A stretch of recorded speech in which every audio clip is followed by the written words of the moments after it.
তবে এই পুরো আন্দোলনে সব থেকে যেটা আমার আপত্তি, বিজেপি কেন আন্দোলন করবে? বিজেপির তো কোনো অধিকার নেই পশ্চিমবাংলায় এসে আন্দোলন করবে।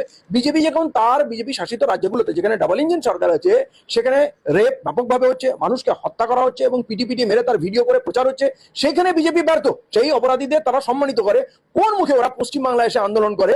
বাকি মানুষের, সাধারণ মানুষের আন্দোলন করার অধিকার আছে, তাদের ক্ষোভ যুক্তিযুক্ত। জিগরের ঘটনাটা খুব বড় ধরনের ঘটনা ঘটেছে।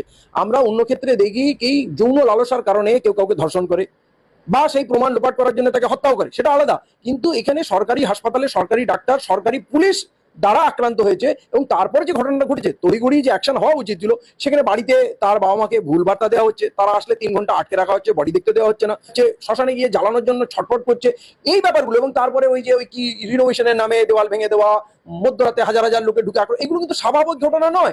অতএব এই ঘটনাগুলো মানুষের মধ্যে ক্ষোভ আরো সঞ্চার করেছে। মাঝে পুলিশ আন্দোলনে বাধা দিচ্ছিল, বলছিল এর অনুমতি নেই, ওর